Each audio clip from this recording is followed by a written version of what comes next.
안녕하세요. 저는 얼마 전 남편과 이혼하고 시댁과의 지긋지긋한 인연도 끊어버린 30대 후반의 여자입니다. 살다 보면 정말 별 이상한 일을 겪기도 하는데 제게는 시댁이 그 이상한 일의 중심이었어요. 살면서 이 정도로 치사하고 더러운 인간은 난생 처음이었거든요. 그래서 오늘은 그 시댁 사람들이 한 짓에 대해 한번 까발려 볼 생각입니다. 저와 남편은 나이차가 좀 있어요. 제가 30대 중반이었을 때 남편은 40대 초반이었거든요. 솔직히 연애할 때 남편은 정말 못 봐줄 정도였어요. 나이 40에 돈 모아둔 것도 없었고 삐쩍 말라서 한마디로 엄청 불쌍해 보였어요. 게다가 직장은 중소기업조차 되지 않는 아주 작은 회사였고 월급도 그 나이 때 남자에 비하면 박봉이라고 할 만큼 적게 벌었어요. 그런데 왜 제가 그런 사람과 결혼을 했는지 궁금해하는 사람들이 있더라고요. 네가 도대체 뭐가 모자라서 그런 노총각한테 시집을 가? 남편과 제가 결혼한다고 했을 때 저희 언니가 했던 말이에요. 두 분 부모님은 원래부터 자식들 일에 가타부타 말하는 분들이 아니셨어요. 그저 지지와 응원을 보내주실 뿐 저를 비난하는 일은 없었죠. 그런데 저희 언니는 달랐어요. 언니는 무엇이든 저에게 솔직하게 말해줬거든요. 근데 사람이 참 착해? 한눈 팔 것 같지도 않고. 너 한 번 실패한 걸로 너무 눈이 낮아진 거 아니야? 네가 뭐가 모자라? 너 자존감이 낮아진 건 알겠는데 아무리 그래도 나보다도 훨씬 나이 많은 아저씨를? 사실 언니가 걱정하는 게 뭔지 알았어요. 하지만 저는 이때 굉장히 자신감이 하락해 있었거든요. 저에게는 30대 초반부터 사귄 남자가 있었는데 그 남자와 결혼을 앞두고 있었는데 남자가 바람을 펴서 결국 파혼에 이르렀거든요. 사람들이 결혼까지 안 간 게 다행이라고 했을 만큼 그 남자는 최악의 사람이었어요. 그리고 그 사건을 계기로 저는 자신감을 완전히 상실했죠. 제게 사기를 치려던 인간이 워낙 잘생긴 데다가 유들유들한 성격이었다 보니 무의식 중에 그런 남자와 정반대되는 사람을 고른 것 같기도 했죠. 그렇지만 정말로 그런 이유만으로 그 사람과 결혼하기로 한 건 아니었어요. 그만큼 그 사람이 순수하고 착했거든요. 그래서 더 끌린 거예요. 언니는 마음에 들어 하지 않았지만 부모님은 좀 달랐어요. 시부될 분이 공무원이라 부모님이 좋아하셨거든요. 공무원이라는 직함이 주는 신뢰감이 저희 친정 부모님에게 딱 주어진 거죠. 그렇게 상견례를 무사히 마치고 세부적인 내용을 상의하러 시댁에 들리게 됐어요. 그리고 그때부터 저는 이 결혼에 불안을 가지게 됐어요. 저희 신혼집 이야기를 하는데 시모가 그러더군요. 결혼은 너희 알아서 하거라. 신혼집도 마찬가지야. 너 나이가 40이나 넘어서 어른들한테 의지하고 그러면 안 된다. 그러면 사람들이 욕해. 아직 돈 벌 수 있는 날도 많고 힘도 있지 않니? 그러니까 알아서 결혼해. 결혼식에 우리는 아버지 은퇴하고 나도 일 안 하니 신경 많이 못 써줄 거다. 그 말을 듣고 솔직히 좀 많이 당황했어요. 남편이 예전에 저한테 말한 적이 있었거든요.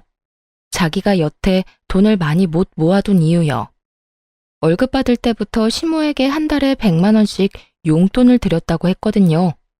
솔직히 남편 월급이 정말 박봉인데 그 박봉에 매달 100만 원을 시댁에 드렸다니 기대를 좀 했거든요. 10년 넘게 그렇게 돈을 받아가셨으면 아들 장가갈 때 돈 좀 마련해 주실 수도 있겠구나 하고요. 그런데 아예 선을 딱 긋는 모습에 당황해버렸죠. 남편은 그걸 이상하게 생각하지 않더군요. 결국 저는 그날 돌아오는 차 안에서 남편에게 말했어요. 당신 결혼해서도 어머님한테 용돈 그렇게 드릴 거야? 그렇지 않을까? 여태 주던 걸 안 주는 것도 이상하고. 오빠, 잘 생각해. 지금 당장 오빠 돈 한 푼 없이 결혼하는 거야. 우리 부모님이랑 내가 모은 돈으로 신혼집은 작은 거라도 마련할 수는 있어. 근데 결혼 혼자서 하는 것도 아니고 오빠도 보탬은 돼야지. 어머님한테 그렇게 용돈을 많이 드리면 앞으로 애가 생기고 내가 육아휴직 쓸 때는 어떻게 될 것 같아? 제 말에 남편이 조용히 생각하더군요. 자기가 생각해봐도 무리겠죠. 지금 당장이야 급한 불을 우리 친정에서 꺼주겠지만 그것도 무리해서 꺼준 거예요. 앞으로 더 큰 불은 저희가 알아서 해결해야 하는 문제였고요. 결국 남편은 제 말에 수긍했습니다. 어머니한테 결혼 후에 내가 말할게. 용돈 드리는 거 줄인다고. 한 30만 원만 드리면 되지 않을까? 그 정도면 괜찮아. 나도 우리 엄마한테 그 정도 드리고 있거든.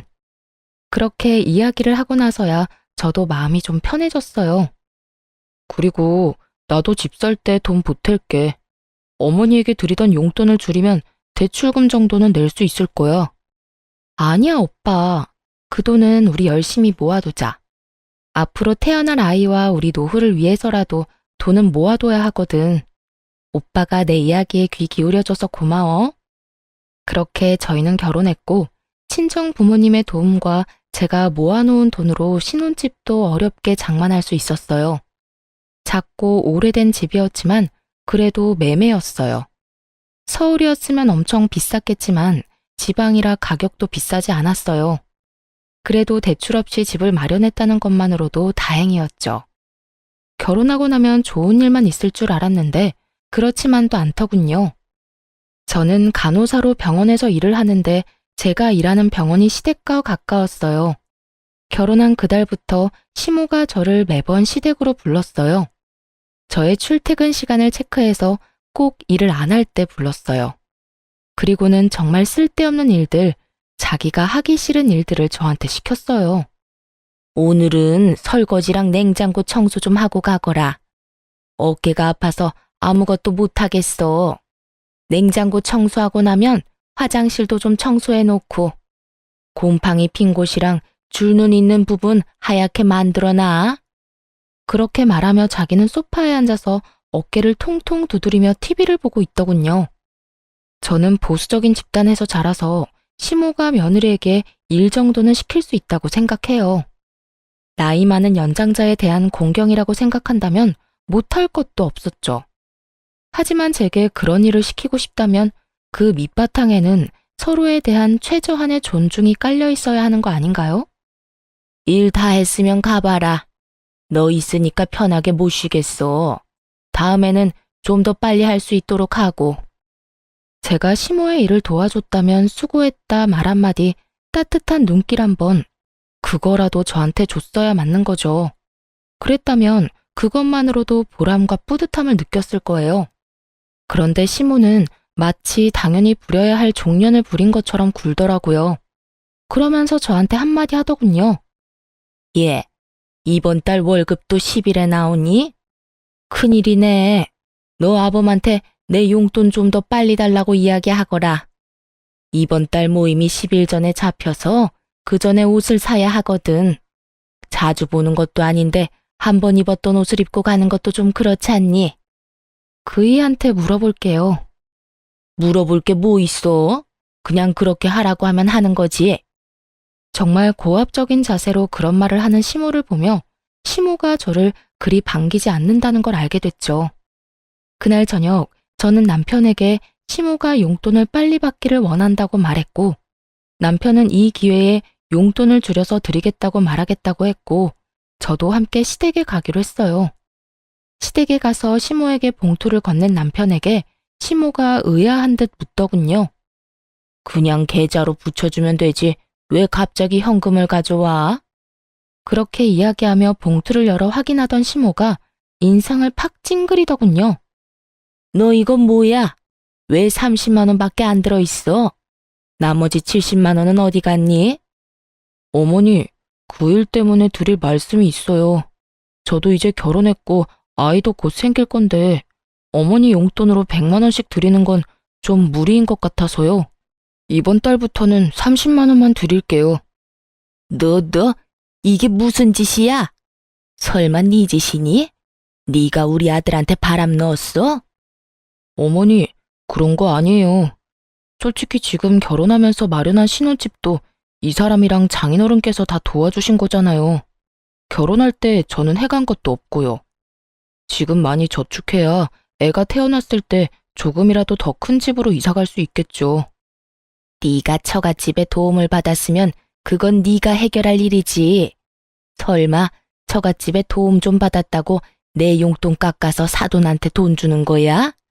그런 거면 엄마는 용납 못한다.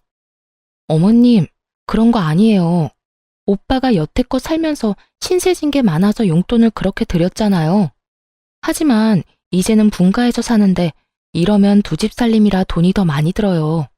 당장 저 임신이라도 해서 일 못하게 되면 지금 모아놓은 돈으로 버텨야 하는데 저는 집 사느라 돈 다 썼고 오빠는 모아둔 돈도 한 푼 없어요. 그러니 지금부터라도 부지런히 모아야 아이 낳고 살죠. 그러니까 어머님이 이해 좀 해주세요. 무슨 이해를 해? 네가 뭔데? 우리 아들 월급 가지고 이래라 저래라 하는 거니? 너 결혼했다고 우리 아들 월급까지 네 맘대로 할 수 있다고 생각하는 거 큰 오산이야. 왜 네가 중간에서 난리야? 굴러 들어온 돌이 박힌 돌 뺀다더니 딱 그 꼴이구나. 너 이런 식으로 우리 아들이 나한테 주는 돈 갈취하려고 결혼하자고 한 거니? 결혼할 때부터 이상했지. 다 늙은 노총각하고 30대 중반의 젊은 여자가 왜 결혼을 하겠어? 너 돈 때문에 우리 아들이랑 결혼한 거지? 막말도 이런 막말이 없었습니다. 어떻게 노총각이 돼서 겨우 결혼한 아들 앞에서 그런 소리를 하는지 이해가 안 갔어요. 사람을 돈 보고 결혼하는 여자로 몰아가니 저도 참을 수가 없었어요. 어머님, 돈 보고 결혼했으면 제가 이 사람이랑 결혼을 왜 하겠어요? 지금 돈 쓴 것만 봐도 그래요. 저희 집이랑 제가 다 했지 이 사람이랑 어머님이 뭐라도 해주신 거 있으세요? 결혼할 때 그러셨잖아요. 결혼할 때 도움 같은 거 바랄 생각하지 말라고요. 그래서 저희 쪽에서 다 했는데 지금 무슨 말씀하시는 거예요? 결혼 축의금까지 싹싹 긁어가셨으면서 어머님은 저한테 그런 말 하시면 안 되죠. 얘 말하는 것 좀 봐. 어디 어른한테 두 눈 똑바로 뜨고 큰 소리야? 내가 돈 안 해줬다고 너 지금 나한테 큰 소리 치는 거야? 너희 집에서 집해왔다고 유세 떠는 거냐고. 어머님이 먼저 저를 돈 보고 결혼한 여자 취급하셨잖아요. 그리고 제가 틀린 말 했어요? 그러는 어머님은 이 결혼이 마음에 안 드시는 건가요? 앞으로 생길 손주부터 생각 좀 해주세요. 저는 그렇게 말하고 시댁을 뛰쳐나와 택시를 타고 집으로 왔어요. 집에 있으니 남편이 슬그머니 집으로 들어오더군요. 괜찮아? 엄마가 그런 식으로 말해서 많이 속상했지. 내가 엄마한테 잘 이야기해놨어. 앞으로는 30만 원만 드리기로 이야기 다 됐어. 나도 오빠한테 미안해. 결혼한 지 얼마 안 돼서 이렇게 큰 소리 내고 할 건 아니었는데. 나 지금 몸 상태가 정상이 아니거든. 사실은 내 뱃속에 우리 아이가 있어.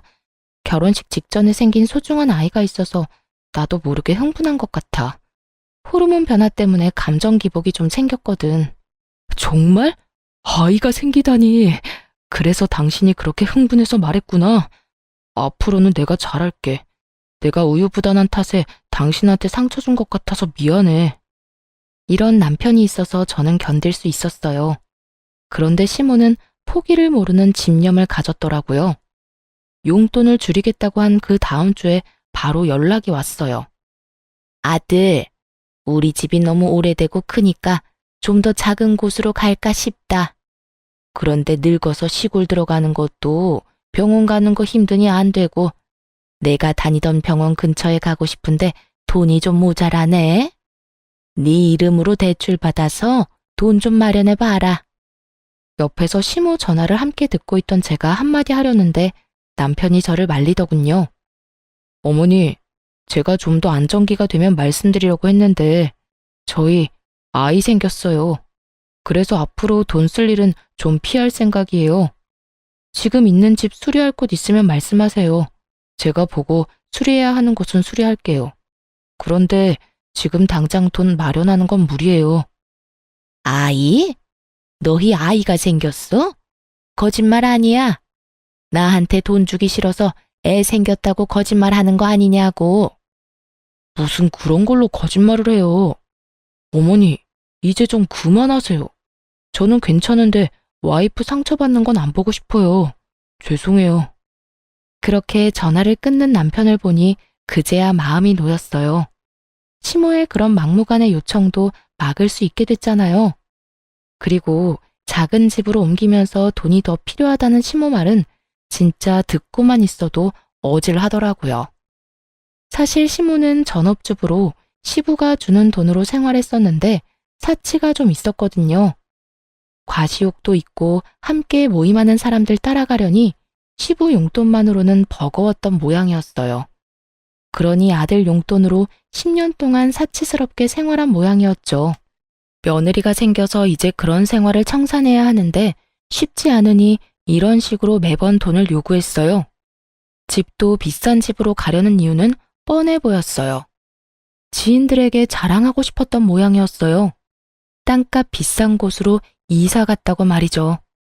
손주가 생기니 결국은 더 이상 돈을 요구하지는 않더군요. 하지만 그 뒤로는 좀 더 치사한 방법으로 저를 괴롭히기 시작했어요. 제게 반감을 가지고 있다고 생각했는데 나중에 그 속내를 확인하고는 소름이 돋았어요.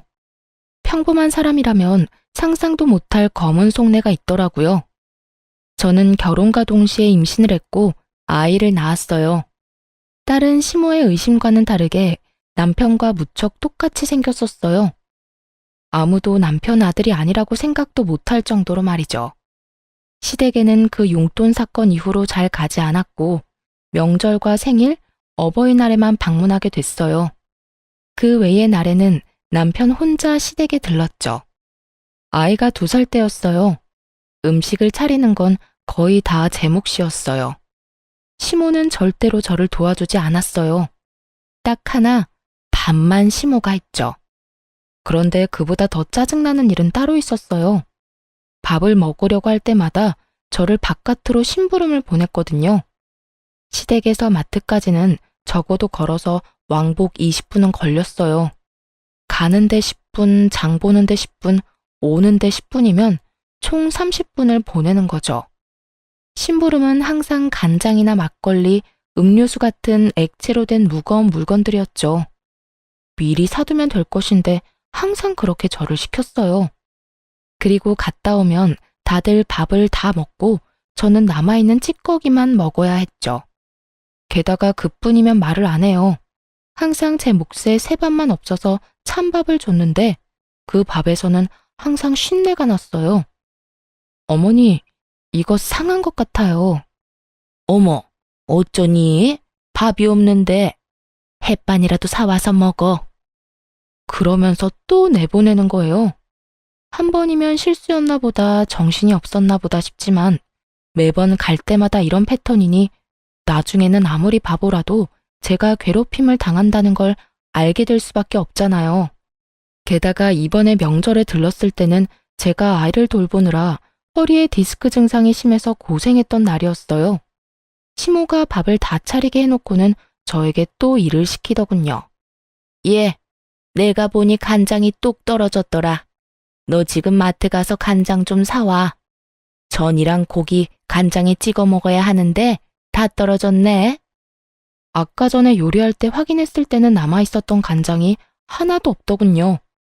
간장을 다 비워버린 모양이었어요. 저는 웃으면서 옆에 앉아있는 남편한테 말했어요. 여보, 좀 다녀와요. 나 허리 때문에. 맞다. 어머니, 제가 금방 다녀올게요. 남편이 그렇게 말하며 후다닥 자리에서 일어섰어요. 예, 네가 왜 가? 넌 밥 먹어야지. 이런 일은 원래 며느리가 하는 거다. 어머니, 와이프 지금 허리가 많이 안 좋아요. 병원에서 디스크 증상 너무 심해서 조심하라고 했거든요. 무거운 거 특히 들지 말라고요. 그러니까 제가 다녀올게요. 여보, 조심해서 갔다 와. 금방 다녀올 테니까 다들 밥부터 드세요. 와이프 오늘 점심도 제대로 못 먹어서 배고플 거예요. 그렇게 말하고 남편이 나가버렸죠. 저는 말했어요. 아버님, 식사 늦어서 배고프시죠? 얼른 밥 내올게요. 예, 너는 남편이 없는데 밥이 넘어가니? 어머님, 남편 걱정보다 아버님이 걱정돼서 그렇죠. 아버님도 배 많이 고프실 거예요. 점심을 너무 일찍 드셔서. 그래도 사람이 없으면 기다릴 줄 알아야지. 넌 어떻게 돼 내가 인정머리가 없어? 그만하고 밥 내와. 한 사람 없다고 나머지가 굶는 게 말이 되냐고 했던 게 당신이었잖아. 어서 밥 가져와. 배고파 죽겠네. 그럼 좀 기다려요. 아직 밥 덜 됐는데. 시모 말과는 달리 밥솥의 밥은 이미 예전에 완성되어 있었어요. 이쯤 되니 너무 명확하더군요. 여태 일부러 저에게 밥을 늦게 먹이려는 거였어요. 민기적거리는 시모 때문에 결국 밥은 남편이 오고서야 먹게 됐죠. 정말 오랜만에 모든 가족이 동시에 먹는 밥이었어요. 그리고 이번에도 시모는 제게만 쉰내 나는 밥을 내놓더군요. 여보, 나 속이 안 좋아서 그러는데 내 밥 나눠 먹자. 당신은 많이 먹어야 해. 내가 이렇게 살찌우느라 얼마나 힘썼는지 알지? 배고프다고 하지 않았어? 갑자기 속이 왜 안 좋아? 근데 어머니, 밥이 이상한데요? 상한 것 같은데 새 밥 없어요? 더 이상 밥은 없다. 밥 먹고 싶으면 햇반 사와서 먹던지. 아니면 너희 집에 가서 먹거라. 그래요? 그럼 저는 나가서 밥 먹고 들어갈게요. 그럼 명절 잘 보내세요, 어머님, 아버님. 당신은 어떻게 할 거야? 밥 먹고 올 거야? 그냥 내 밥 먹어. 내가 안 먹으면 되는데. 아니야. 당신도 요즘 몸 안 좋은데 그거 먹어서 되겠어? 그냥 나는 애랑 나가서 먹을 테니까 걱정 말고. 그렇게 말하며 저는 짐을 챙겼어요. 그러자 남편이 따라오더군요. 여보, 같이 가. 어머니, 다음에 와서 먹을게요. 아이, 밥은 먹고 가야지. 이거 다 어쩌라고? 어머님이랑 아버님이 많이 드세요. 저희는 그러면 먼저 가보겠습니다. 그렇게 저희를 붙잡는 시모를 내버려두고 밖으로 나왔어요. 속이 시원하더라고요. 왜 여태까지 이러지 않았나 싶었어요. 그렇게 외식을 하고 집으로 돌아왔어요. 그리고 그 뒤로 시댁에서 연락 오면 남편만 보냈어요. 며느리 취급도 안 해주는 시댁에 갈 필요가 있을까요? 그런데 그렇게 몇 번 남편만 보냈더니 시모가 전화가 왔더군요. 너 요즘 왜 집에 안 오니? 며느리가 돼서 집안 행사에 얼굴도 안 보여? 이런 식으로 할 거면 결혼은 왜 했니? 우리 아들 혼자서 여기저기 다니도록 만들 거면 네가 며느리 실격인 거지. 그냥 이럴 거면 이혼을 해. 우리 얼굴 보기도 싫으면 그냥 이혼하면 되지. 뭐하러 질질 끌어? 어머님, 좀 흥분하신 것 같네요. 갑자기 전화 와서 이혼하라고 하셔도 저희는 그럴 생각이 없어요. 그럴 생각이 없으면 우리가 하라는 대로 해야지. 너 혼자 살 거면 뭐하러 결혼을 했어? 시모가 남편에게 무슨 말을 들었는지 말하지 않아도 알겠더라고요. 저는 남편에게 시모와 이야기할 때 혹시라도 돈과 관련된 이야기가 나오면 무조건 선을 지키라고 했거든요. 아마 또 돈이나 달라고 했겠죠. 남편은 거절했을 테고. 그러니 저한테 전화와서 이 난리를 피우는 거겠죠. 시모는 남편에 대한 통제권이 저한테 넘어온 것이 화가 날 정도로 열받는 것처럼 보였어요. 실제로 저는 남편을 통제하는 짓은 하지 않았어요. 다만 함께 살기 위해서 서로 간에 지켜야 할 선을 정해줬을 뿐이었죠. 결혼한 부부가 자기 가고 싶을 대로 가면 부부 생활이 유지될 리 없잖아요. 게다가 시모의 저 행동은 진짜 문제가 있다고 생각했어요. 어머님, 저는 저고 남편은 남편이죠. 부부가 일심동체라도 매일 같이 다녀야 한다는 법은 어딨나요? 그리고 남편이 애도 아니고 혼자 다니는 게 왜 안 되나요? 어머님이 너무 예민하신 것 같네요. 이혼 이야기는 못 들은 걸로 할게요. 넌 뭐가 그렇게 당당하니? 우리 아들한테 무슨 말을 어떻게 했길래 마누라 이야기만 하면 난리야. 그리고 너 우리 아들한테 도대체 뭐라고 하길래 애가 내 말을 듣지를 않아. 네가 내 아들을 너 좋을 대로 써먹고 있잖아. 그건 내 아들이야.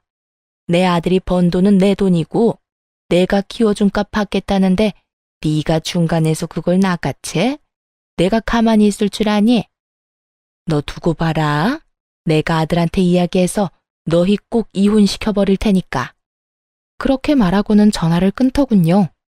정말 어이가 없었어요. 부부 사이의 일을 왜 본인이 결정하겠다는 건지. 시모와 대판 싸우고 나서도 저는 시댁에 얼굴 한번 내비치지 않았어요. 남편에게 그 전화 내용에 대해 잃을까 생각하기도 했지만 혼자서 열심히 시댁에 다녀주는 남편에게 이런 일로 더 신경 쓰이게 하고 싶지 않았죠. 그런데 그 전화 이후로 남편이 점점 이상해지더군요. 시모에게 홀라당 넘어가 버린 건지 시모에게 설득당해 버린 건지 모르겠지만 이상한 말을 꺼냈어요. 당신, 우리 부모님 얼굴 진짜 이렇게 계속 안 볼 거야? 부탁인데 만나서 한 번만이라도 대화를 해봐. 대화? 아버님하고 대화하라면 언제든지 할 수 있어. 그런데 어머님은 아니잖아. 대화 자체가 성립이 안 돼. 이미 나를 싫어하시는 분이야. 만나면 싸움만 하는데 대화도 할 마음이 있는 사람들끼리 하는 거지. 엄마도 당신하고 이야기하고 싶다는데 당신이 좀 굽히고 들어가주면 안 될까? 여태까지 당신이 원하는 대로 해줬으면 이번 한 번 정도는 당신이 양보해줘도 되지 않을까 싶은데. 그러나 저는 반대했어요. 절대로 받아들이고 싶지 않았어요. 이혼을 하라 마라 전화로 요구하는 시모와 대체 무슨 대화를 나눈다는 말이죠? 그런데 저는 그런 시모와 결국 한자리에서 만나게 됐어요. 모든 것이 남편의 그림이었죠. 저녁에 외식을 하자고 그러더라고요. 제가 제일 좋아하는 오리고기 가게를 간다길래 좋아서 남편과 함께 나갔는데 그 자리에 시모가 떡하니 앉아있더군요. 예, 왔니? 오랜만에 보는구나.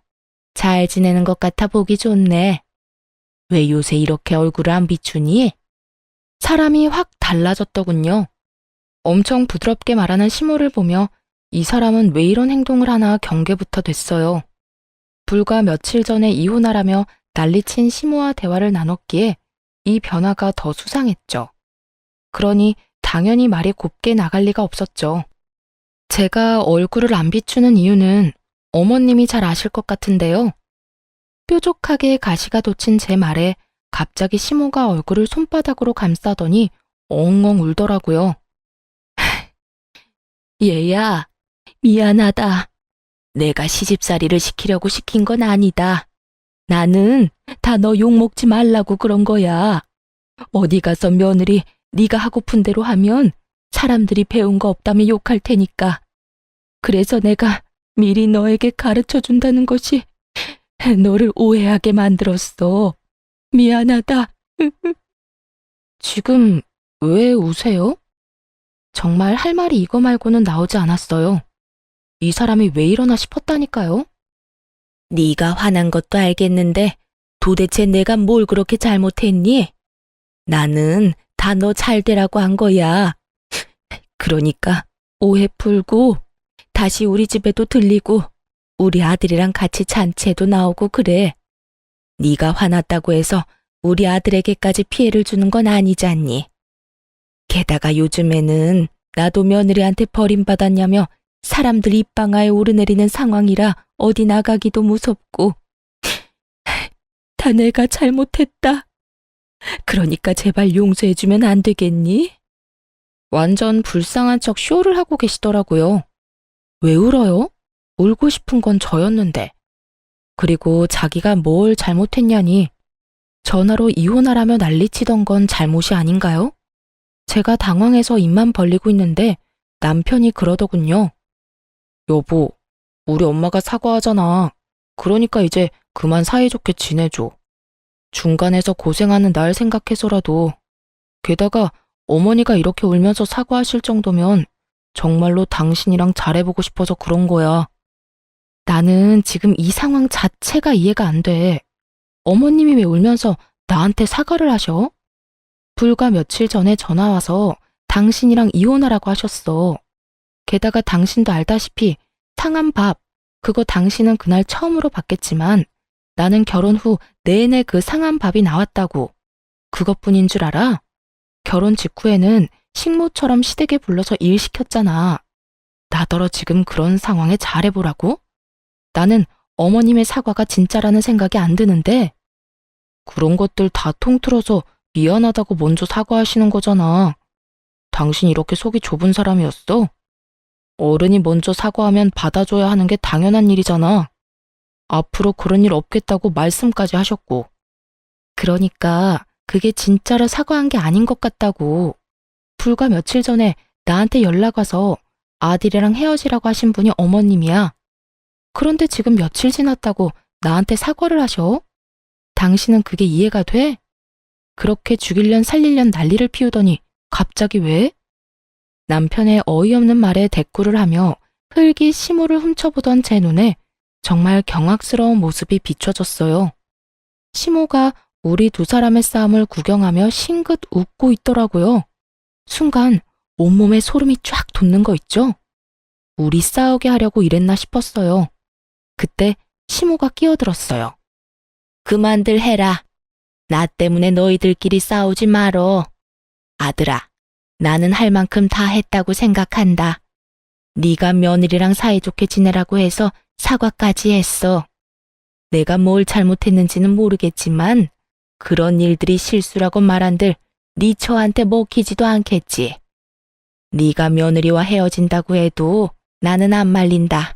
어른인 내가 먼저 사과까지 했는데 그 사과마저도 안 받아들인 사람이야. 그런 사람을 집에 데려다 놓는 거 반대다. 그러니 앞으로는 너도 우리 집에 오지 말거라. 어머니, 갑자기 그게 무슨 말씀이세요? 저랑 연을 끊으시겠다는 말이에요? 그래, 네 처가 이렇게 협조가 안 되면 우리가 연을 끊는 게 맞는 거지. 시모는 교묘하게 남편을 선동하기 시작했어요. 양자택일이었죠. 와이프냐 부모냐 고르라는 거였어요. 남편이 중간에서 갈팡질팡 하더군요. 저는 그 갈팡질팡에 더 배신감이 느껴졌어요. 어머니, 저는 영 끊을 생각 없어요. 우리도 너와 영 끊을 생각은 없었어. 그런데 네 마누라를 봐라. 아주 완고하잖니? 고집이라는 고집은 있는 대로 부리고 어른들이 머리를 낮추고 들어가도 빳빳하게 고개 들고 나한테 따지는 거 못 봤니? 나는 그런 여자는 며느리로 두고 싶지 않다. 내가 자존심 다 내려놓고 사과하면 뭐하니? 받아줄 생각이 없는데. 당신 진짜 우리 엄마랑 화해 안 할 거야? 엄마가 이렇게까지 말하는데 도대체 뭘 더 바래? 와, 당신이 이렇게까지 이기적인 사람인지 몰랐어. 나랑 우리 엄마가 이렇게 고개 숙이고 들어갔으면 받아주는 척이라도 해야 하는 거 아니야? 그리고 막말로 시댁 어른이잖아. 어떻게 너는 네 생각만 해? 네가 힘들다고 나랑 부모님 관계 다 망쳐놓는 게 말이 되는 일이야? 아들, 됐다. 더 이상 설득하려 하지 마. 이해가 안 되는 사람들은 평생 이해를 못해. 내가 이것 하나만 확실히 말하마. 재산 분할은 확실하게 해라. 돈 문제는 확실하게 해야 뒤탈이 없어. 너희가 이혼을 하든 뭘 하든 상관은 없는데 이 엄마는 네가 재가를 해도 더 좋은 여자를 만날 수 있을 거라고 확신해. 아예 이혼을 하라고 등을 떠밀고 있더군요. 결국 식사도 제대로 못하고 집으로 돌아온 저는 남편에게 말했어요. 진짜 나랑 헤어질 거야? 당신이야말로 나랑 헤어지고 싶지 않으면 어머니 말씀 좀 들어. 일 그거 시키는 거 가지고 왜 그렇게 민감하게 굴어? 어르신 힘 없으니 며느리한테 일 시킬 수도 있지.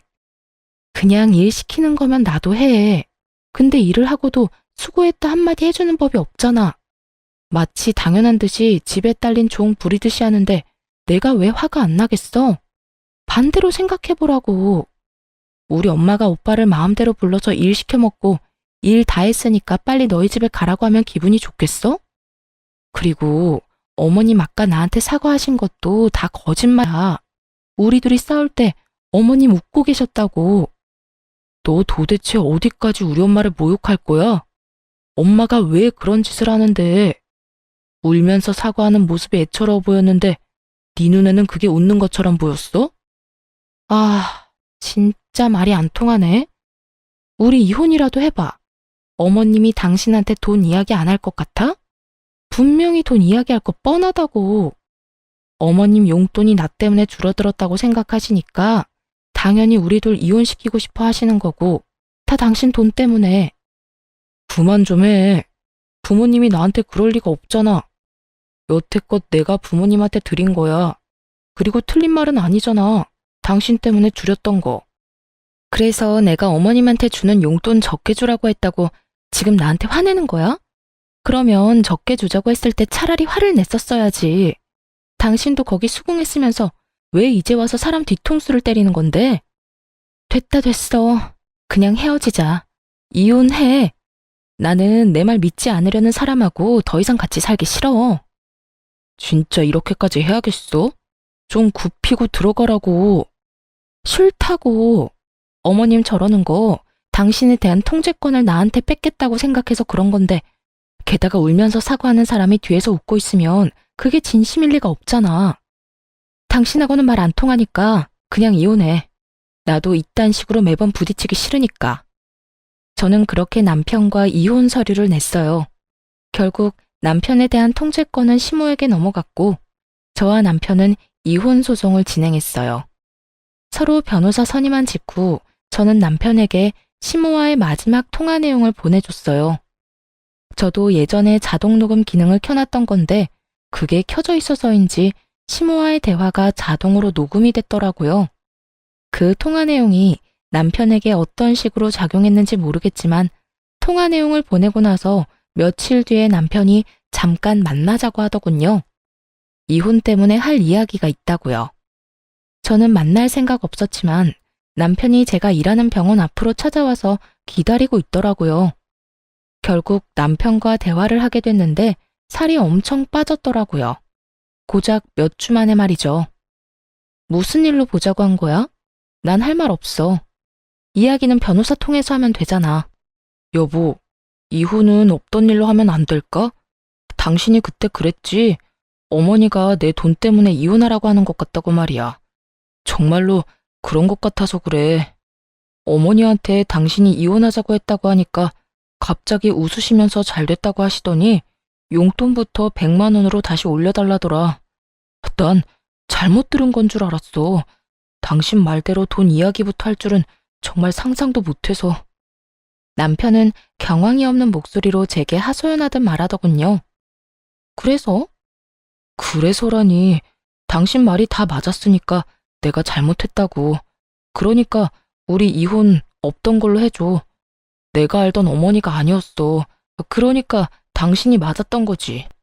그 전화 내용도 확인해보니까 다 사실이었고 어머니가 그때 나한테 한 말이 더 소름 끼쳤어. 다음에는 용돈 많이 주는 돈 많이 버는 며느리 찾으라고. 그러면서 어머니 덕분에 이혼하는 거니까 위자료나 재산 분할 받으면 반은 내놓으라고 하시는데 그리고 집이 허름하니 우선 나더러 대출받아서 집부터 옮겨서 같이 살자고 하더라고. 같이 살면서 또 얼마나 뜯어가시려는지 그 말 듣는데 내가 진짜 헛다리 짚었다는 생각밖에 안 들더라. 남편이 초췌해진 얼굴을 쓸어내리며 말하더군요. 빌빌거리며 다 죽어가는 인간 인공호흡기 꽂아줬더니 제 손으로 인공호흡기 빼고는 다시 삐쩍 말라가다가 이제야 정신을 차린 모양이었어요. 참 웃긴 게 그렇게 시모가 남편 돈을 원하는 거였다고 말해줘도 그때는 들은 척도 안 하더니 직접 귀로 들으니 또 달랐나 봐요. 내가 몇 번이나 이야기했을 때는 믿지도 않았으면서 이제야 정신이 들었어? 근데 어쩌나? 나는 이미 당신한테 정 떨어진 지 오래됐는데? 결혼이라는 건 신뢰를 바탕으로 이뤄지는 건데 당신은 그걸 깼어. 나를 의심하기 시작한 순간부터 당신이랑 내 사이는 깨진 거라고. 그리고 그건 다시 못 붙여. 당신 어머니가 그 사람인 이상 우리는 또 깨질 거니까. 그러니까 내가 어머니와 연락 끊을게. 진짜로. 이번에는 당신 말 제대로 들을 테니까 제발 부탁이야.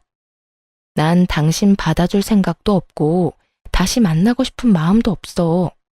당신이 나한테 준 게 얼마나 큰 배신이었는지 당신은 모르지? 그리고 나는 한 번 배신한 놈은 다시 배신할 가능성이 높다고 생각해. 그러니까 여기서 깔끔하게 끝내는 게 맞는 것 같아. 앞으로 이런 일로 연락하지 마.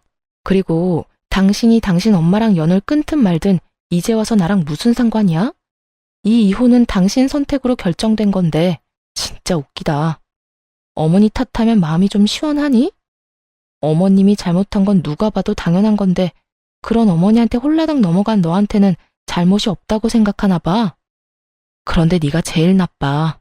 믿을 것처럼 해놓고 결국에는 배신하는 인간. 그렇게 남편 놈에게 일침을 하고 돌아섰죠. 그렇게 저희는 이혼을 했어요. 결혼 기간이 길지 않아 결국 제 명의의 집은 제 것이 되었고 아이도 제가 키우게 됐어요. 고부 갈등으로 인한 이혼이라는 제 주장도 받아들여져 남편 놈이 제게 위자료를 지급하게 됐죠. 그렇게 몇 달간 정말 속은 쓰리지만 마음은 편하게 살았어요. 그런데 하루는 망할 아줌마한테서 연락이 왔더라고요. 너 우리 아들 어디로 빼돌렸니? 위장 이혼해놓고 여전히 우리 아들이랑 같이 사는 거 맞지? 뜬금없는 소리를 해대는 통에 저도 당황했어요. 이혼한 사람을 왜 여기서 찾아요? 저랑 같이 안 살아요. 거짓말 하지 마. 이놈이 너 아니면 우리를 이렇게 버리고 갈 리가 없어. 지금 집안이 어떤 꼴인지 알기나 하니? 아들이 줄 돈으로 갚으려고 했던 카드값이랑 대출금 못 갚아서 신용불량자 돼서 집으로 차 앞딱지가 붙었어. 집 꼴이 말이 아니야. 그 와중에 짐 싸서 도망이 나가? 네가 우리 아들 숨긴 거 맞잖아. 딱 보니 견적이 나오더라고요. 전 남편이 부모를 놔두고 도망쳤더라고요. 하긴 감당이 되겠어요. 결혼했을 때는 자기 월급이 자기 것이었겠지만 이혼하고 나니 자기 월급이 시모 것이 되어버렸으니 말이죠. 전 이혼하고 딱 한 번 봤어요. 저한테 다시 살자고 하더라고요. 그 사람 도망간 이유 알고는 있으세요? 저한테 그러던데요. 어머니가 자기를 돈으로 본다고요. 제가 마지막에 어머님이 저랑 통화한 내용도 전 남편한테 보내줬거든요. 그거 보고 큰 깨달음을 얻었던 건지도 모르죠. 그래서 기분이 어떠세요? 돈줄인 아들 저한테서 되찾아가려다가 결국 아들한테 버림받게 되신 기분이? 너 그걸 말이라고? 결국 그놈의 돈 때문에 아들도 돈도 다 잃어놓고 누굴 탓해요 지금? 당신이 뿌린 그대로 돌려받는 거니까 괜히 저한테 뭐라 하지 말고 아들 있을 법한 곳이나 찾아보세요. 찾아봐야 그 사람이 받아줄지 안 받아줄지는 모르겠지만 말이죠. 저는 실컷 비웃어준 다음에 전화를 끊었어요. 이날이 정말 가장 속이 시원한 날이었어요. 가슴에 박혀있던 돌덩이가 쑥 하고 내려간 기분이었거든요. 돈 때문에 안달이 나서 저한테 전화해서 아들 찾는 모습을 보니 그냥 조용히 자식 부부 이혼하도록 선동질만 안 했으면 평온하게 노년을 맞이할 수 있었을 텐데 결국 자기 마음대로 아들을 휘두르려다가 아들에게도 버림받고 돈까지 없어서 허우적대고 있잖아요. 솔직히 시모가 금방 전 남편을 찾을 거라고 생각했어요. 직장으로 찾아가면 금방 볼 수 있을 테니까요. 그런데 나중에 보니 직장도 그만뒀더라고요. 저한테 거절당하고 꽤나 상심이 컸는지 지방으로 내려가 직장을 구했다고 들었어요. 시모가 찾을 수 없도록 아예 아주 멀리 가버렸더라고요. 나이가 있어서 좋은 직장은 구하지 못하고 생산직 공장에 들어가 돈을 벌고 있었어요. 나이가 적은 것도 아니고 40 중반에 집도 마누라도 자식도 잃고 부모까지 스스로 내던지고 아무도 모르는 지방에서 집과 직장만 오가는 삶을 선택했더라고요. 딱하지만 제가 도울 수 있는 건 없었어요. 그렇다고 제가 제 스스로 다시 지옥으로 몸을 밀어 넣는 짓은 할 수는 없잖아요. 누군가는 남편이 참 불쌍하다며 다시 잘해보지 않겠냐고 그렇게 말하기도 했지만 다시 붙인다고 깨진 조각에서 물이 안 새는 건 아니죠. 그리고 저도 살아야 하잖아요. 남편이 불쌍한 삶을 산다고 제가 힘들고 상처 입었던 일들이 사라지는 것도 아니고요. 그리고 전 남편이 떠난 시댁은 완전 망해버렸더라고요. 자식 새끼가 돈 다 갚아줄 거라고 자신만만하게 돈 낭비하던 시모가 결국에는 그걸 고스란히 다 갚아야 했고 가진 돈으로 해결이 안 되어서 결국 집까지 팔았더군요. 나중에는 단칸방으로 이사 갔다고 하더라고요. 거기 들어가서는 시모보다 7살이나 많은 시부가 병을 얻는 바람에 요양원까지 보내야 했고요. 자식이 사라졌으니 보호자도 없이 시모가 직접 보살피겠죠. 그 지경이 될 때까지 참 어떻게 그렇게 펑펑 돈을 썼는지. 전 남편은 자기 부모님이 그런 상황인데도 부모에게 도움을 주기는커녕 아무것도 안 하고 그냥 자기 할 일만 열심히 한다고 하더라고요. 그만큼 가슴속에 사무친 게 많은 건지 아니면 시모에게 받은 배신감이 그만큼 컸던 건지 그건 본인 빼고는 아무도 모를 거예요. 저는 남자에게 크게 당한 게 벌써 2번째라 이제는 연애나 결혼은 아주 넌덜머리가 나요. 아이 키우며 평온하게 시간을 보내는 것도 나쁘지 않고요. 간호사 일이 바쁘기는 하지만 이제는 큰 병원에서 나와서 개인 의원에서 일을 하며 시간을 좀 더 여유롭게 쓰고 있거든요. 그래서 아이와 함께할 시간도 더 많고요. 자식을 돈으로 생각하는 시모가 어디까지 망가진지 확인하고 나니 아이를 키울 때 더 신중해지더라고요. 저런 부모는 되지 말아야겠다는 생각을 자주 해요. 제 글을 읽고 계신 여러분들도 주변에 자식을 돈으로 생각하는 부모나 시부모가 있으면 조심하세요. 욕심은 한도 끝도 없더라고요. 저는 그래도 초반에 빠져나올 수 있어서 천만다행이라고 생각하고 있거든요. 글을 쓰다 보니 길어졌네요. 글 읽어주셔서 무척 감사합니다. 모두들 좋은 하루 보내